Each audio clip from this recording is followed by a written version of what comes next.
Open it up for questions. Well, thank you. And thanks for having that discussion. I mean, we're seeing so many challenges. We saw what happened in Virginia around that discussion, but I serve on an ESD board myself in Central Oregon, actually a very conservative board. And so these discussions are all around us. The fact that we need to be able to roll up our sleeves and address these issues and engage people. Just to that point, I would, as I mentioned, I serve on a fairly conservative ESD board. And last year, when other areas like Newburgh were blowing up, we actually, I introduced and got my board to adopt a racial justice and equity policy, which is comparatively unheard of in rural areas. But it was about building relationships. It was about staying present in difficult conversations. It was about keeping the focus on the needs of our kids and our educators and our community, and trying to engage people at that level to get things done. And just jumped right into it. So let me actually back up. And for those who don't know me, Jamie McLeod-Skinner, I'm running for Oregon's newly drawn 5th congressional district. My wife and I live in Central Oregon, rural Democrats. And again, I really appreciate this time to have the conversation. Silverton is in the newly drawn 5th.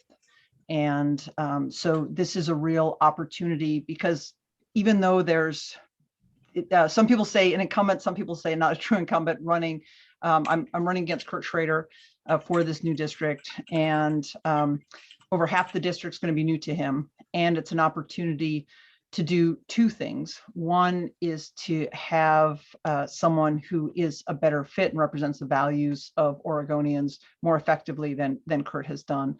And the other thing is to make sure that that a Democrat wins this seat. Just historically, we now have a very close district. This is what's called the D+2. Kurt has traditionally underperformed by that margin. And in 2018, when I ran against Walden in the old 2, when Central Oregon was part of the old 2, I actually overperformed by 10%, had the largest voter swing of any congressional race in the entire country, because of the point, Lori, that you made about being able to connect with and stay engaged and talk about the big picture ideas that can bring us together and we can focus on, and solutions we can create together. But let me, for those of you who don't know me, let me give you a little bit about my background. And actually, before that, let me actually say 2 things. The reason why I'm running is because there's an urgency that we're facing around our climate. And that's everything from the trajectory we're on to disaster recovery. And I've got experience working on both those. Our democracy is at the local level, at the national level, is at risk. And very importantly, our working families, those who are working to get by, are struggling. And whether it's housing or healthcare or childcare, basic rights that are now on the chopping block, all of those things we need to work together to address and protect. I'm a lifelong Democrat. I'm not always, I sometimes get frustrated with my party, but I identify the values of the Democratic Party is caring about people and caring about our planet. And the reason why I identify as being a progressive is I think of progressives, those who roll up their sleeves to get the job done. And it's not about not working together. It's really about feeling that sense of urgency and knowing we have to get things done because people are depending on us, because we are in a time of crisis. And so a little bit about myself. I mean, we stand on the shoulders of those that go before us. My mom was a great role model for me growing up. She was a retired educator. And when I was young, she would get up early to drive a school bus. She would teach all day, drive a school bus home. And in the summers, she would pick fruit in the orchards to put food on our table. So when I talk about the need for us to protect farm workers, yes, I'm passionate about it, both for a fundamental belief in values, but also because I think of my mom. When I see farm workers, I see my mom. And I know what it's like, what those parents are doing for their kids. And I admire it deeply. I've also worked, I've worked with a lot of different vulnerable communities in my life. I was also picked on as a kid, and so I have zero tolerance for bullies. And I know that we need to work together to address a lot of issues, because we've got a lot of communities that are being bullied in many different ways now, and we've seen that in the past. So I've got a working class background. I'm really proud of that. And I think what we've been missing in the person who, in my opponent, is someone who doesn't understand what it's like to sit down around a kitchen table and make those tough decisions. So I was encouraged to go off to school after graduating from high school, and so I got degrees in engineering and planning before I began my public service career. I back in the day, well, I'll also say one other thing is, when I was a kid, when I was 9, my mom took a teaching job in Tanzania, so I spent a chunk of my time outside of the U.S. and looking in and seeing the things that we can really admire about this country, and seeing the things that are really need to change and we need to improve.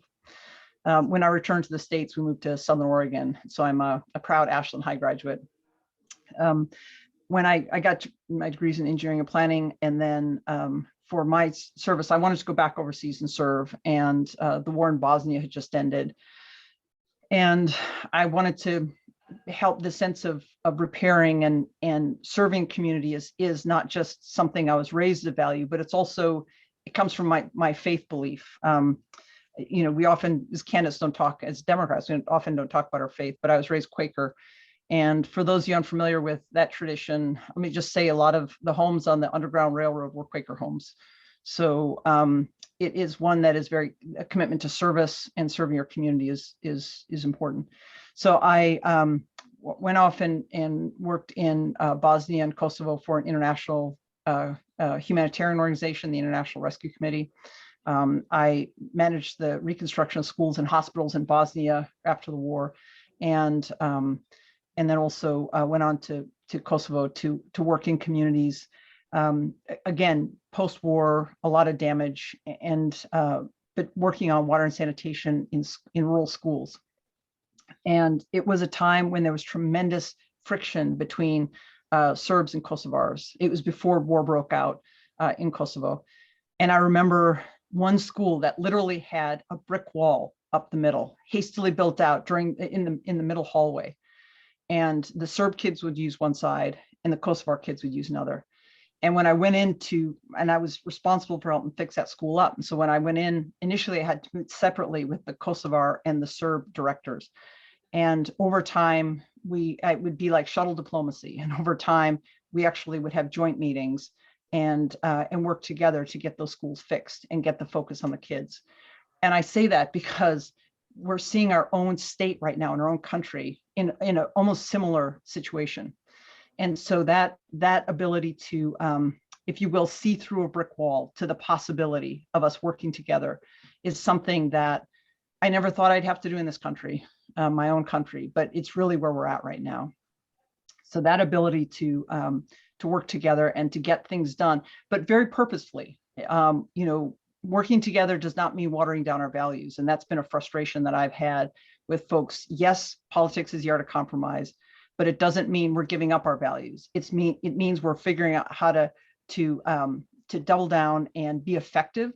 Some of that is in our messaging and communication. So last year, for example, I worked in wildfire recovery. I was the interim city manager down in the city of Talent for 6 months to help the city get back on its feet after a third of the homes and businesses that burnt down in September of 2020. And you know, when I'm in more urban areas, I'll talk about the climate crisis and climate change. But in rural areas, I'll talk about wildfire recovery. When I came back to Central Oregon, our homeowners burned down in the Grandview fire, and then there's the drought that farmers here are facing. And so working together with our community, working on solutions is really, I think, the secret sauce that will enable us to move forward.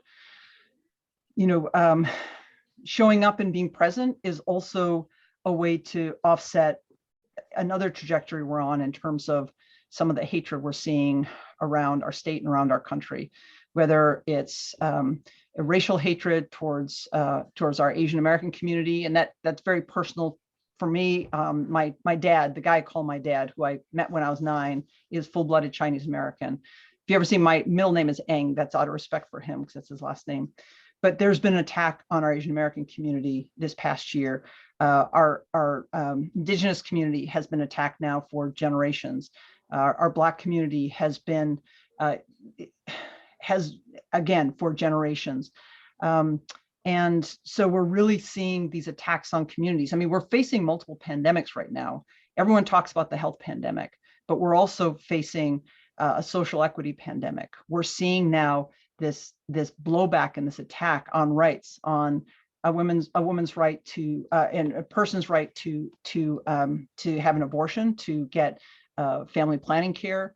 And the Supreme Court has also made it really clear that there's members of the court that made clear that who's up next for them is families like my own, of marriage equality. That was a 5-4 vote not too long ago, and that's now on the chopping blocks as well.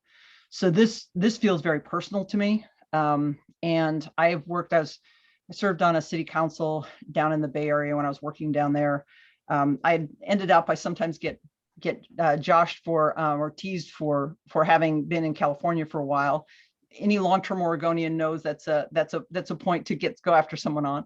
But when I wanted to return to the States from working in Bosnia and Kosovo, the International Rescue Committee asked me to run their refugee resettlement office down in San Jose. And so I did that for several years, and then worked in as a planner and worked in organizational development before, and served on a city council before coming back home to Oregon and getting my law degree in natural resource law and Indian law, and then working in public service here. So, the things that we need to be focused on is really addressing this sense of the urgency of now. And again, it's around our climate and our planet. It's around our democracy. And most urgently, it's around the challenges that our families are facing. So those are things that I want to do on your behalf, both moving forward and getting some of those programs done, and also setting the stage for those programs to be successful. I'm running against Kurt Schrader, and frankly, had he been doing a good job, I wouldn't be having this conversation with you. I actually joined you late because my wife and I were listening in on a school program for our youngest, our daughter, and I broke away from that to engage in this conversation with you all. But I'm running against Kurt because he's hurting us. He's been out of touch. No disrespect to him personally, but his votes have followed the money he's gotten from the Koch brothers, from the fossil fuel industry, from big pharma, and he's a big pharma heir himself. He's, from his lynching comment last year after the insurrection, not holding Trump accountable, his vote against Medicare being able to negotiate prescription drug prices, his carving out renewable energy programs from the infrastructure bill and Build Back Better. It's such a, his lack of support for the American Rescue Plan, a program that was getting people back on their feet, getting working families who are struggling to get by back on their feet. Instead, we should be focused on housing and healthcare, childcare, a debt-free community college. These are not allocations of money. These are investments. These are investments in our kids and in our future. Because I tell you, going back to 2018, when I was Southern, Central, and Eastern Oregon, across our state, and I put 45,000 miles on to travel around and meet with folks where they were at and really listen to their concerns. I was hearing the same things. And the bottom line is, regardless of party affiliation, we all want to put a roof over our head and food on our table. We want opportunities for our kids, and we want to be able to care for our families when they're sick and they need care. And that's why we have to invest in actually true healthcare reform, not insurance reform, true healthcare reform, and everything from physical to mental health as well. That's where people are really suffering. I'm committed to making those investments, and I'm committed to helping folks who've got really great ideas, but are getting caught up in the political clash and stuck in the urban versus rural divide. As a rural Democrat, I'm committed to helping get that legislation across the finish line by helping people connect with and communicate more effectively with folks in rural areas. I think that's what's been missing from Democrats, and that's where we've been falling short. Again, and I don't, Schrader's been voted numerous times against student debt relief. My own, I'm a stepmom of 4. My own kids had some that are afraid to go on to college because we're not a wealthy family, and some of the resources that they would need, they're afraid of going into debt. I mean, for those of us who are a bit longer in the tooth, the things that were available to us when we came out of high school are no longer available to students or have been drastically reduced.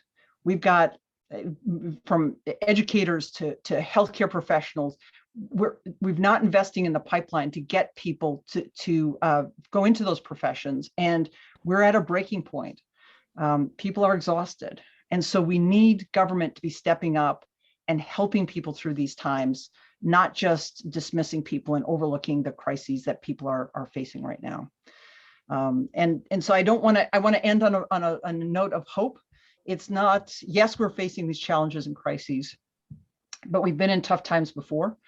And the way we get through them is we stay committed to our true values, our core values, because the solution for Democrats is not to water down and dampen down our policies and our vision for the future. It's actually to get those things done and create solutions for our communities. And it's been in our most difficult times that we've had leaders step up and say, no, we got to get this done. And we've got to be focused on the future and focused on our hope for tomorrow. And by working together, we will get that done. I'm absolutely confident of it. Hopelessness is not an option. We have challenges ahead of us, but we can get there. If we work together, we can get there. The next generation is depending on us. And in a very pragmatic way, we've got a path to victory in the primary and in the general in our race. And then I've got a tool belt of tools to use to enable us to work together on things that we need to do to get done. So thanks for that time. I'd be happy to answer any questions folks may have. And then just, if I don't say it beforehand, I would love to have your support for this race. I believe, again, that we have shared values. I am absolutely committed to those values, but also moving them forward and being successful in those and getting those things done in Congress. And then also I have just from past data, it shows I can make a much stronger argument that I'm the best positioned Dem to win this newly drawn district in November. And that's a bottom line also for me. I would not be in it if, one, I didn't think I could win, and I also wasn't confident that I would be helping the team and being able to deliver a victory in November. Before I open up to questions, I just want to say 2 things. In order to vote for Jamie in the primary, you must be registered Democrat.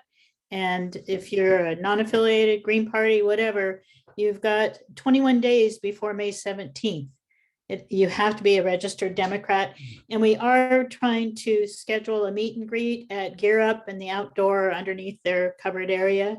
So when we get a date, if everybody will share on their Facebook page, share with their friends, and let's try and get as many people there as possible. And now I will open it up for questions. And just before you do that, Lori, to riff on that, because that point's well taken, and there's a lot of frustration with the party. I'm trying to make the party good. I'm trying to get the focus back to people and planet.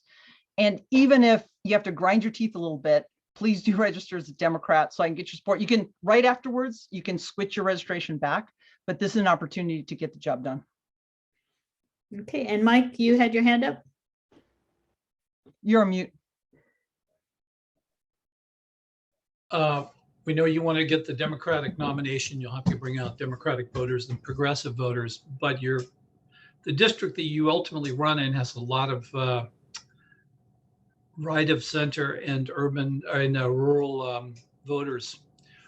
How are you going to connect with them? Great question. By being relevant. So let me Be give you specific.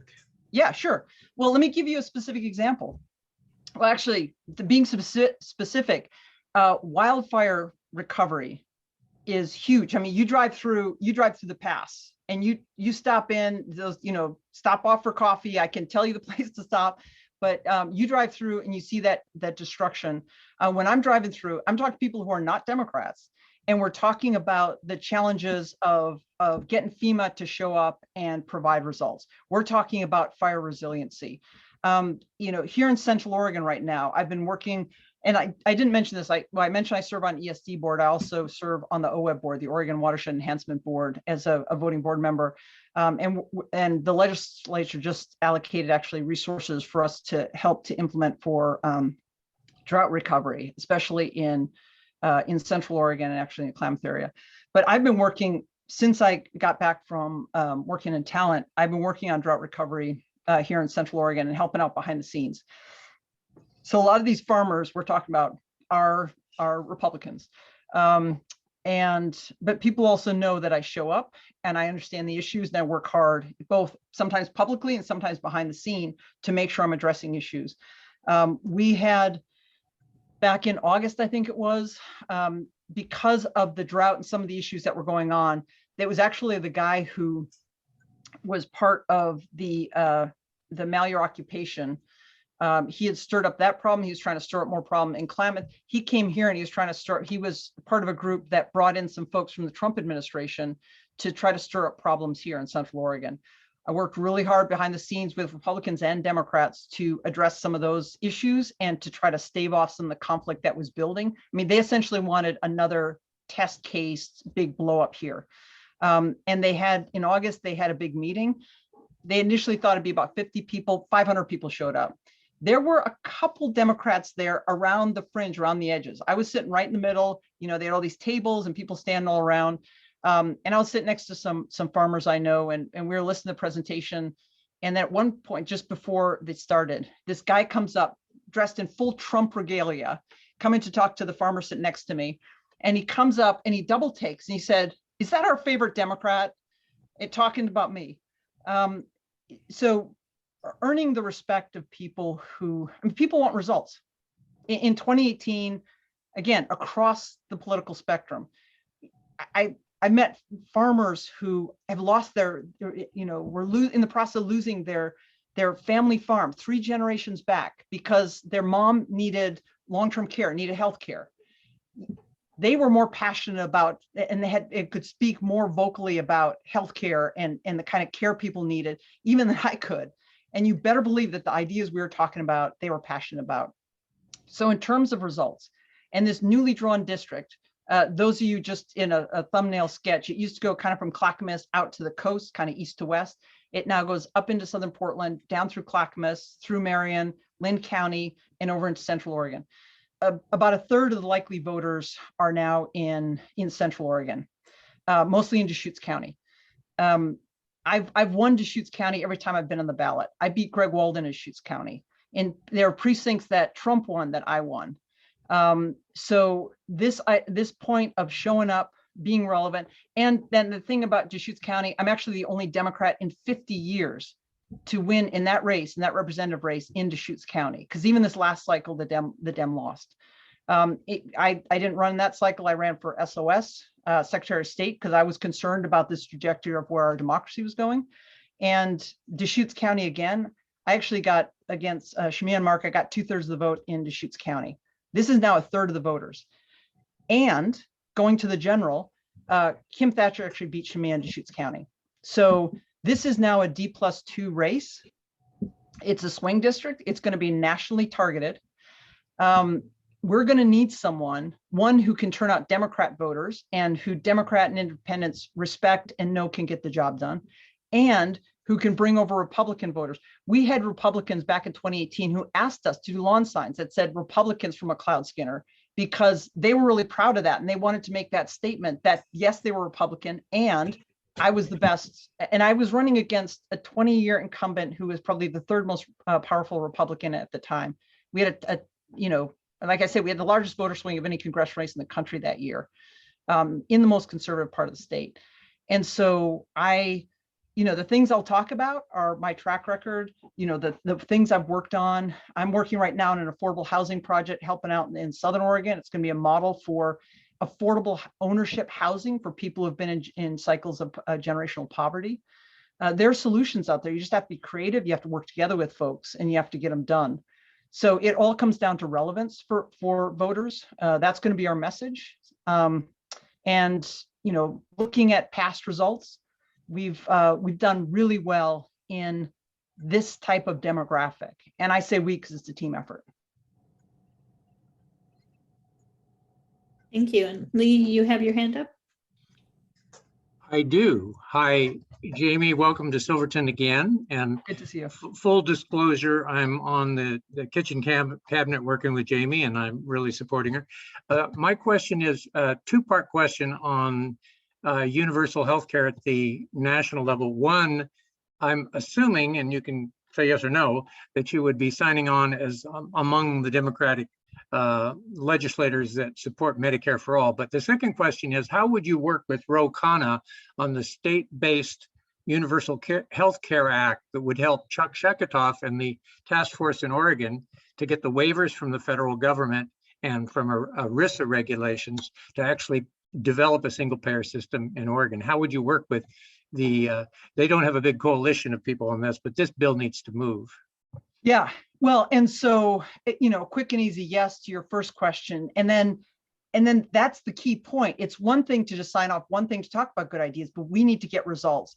So a little trivia about Ro actually is he represents part of the area that he represents is Santa Clara. I served for 8 years on the Santa Clara City Council. And actually when he was first running, he came to me asking for my endorsement. I know Ro. And he's a really good guy. Actually, he had endorsed, back in 2018, supported. So it's about, and he's more now in an urban area. But what we really need to do for this legislation, also for climate legislation, there's some really key areas.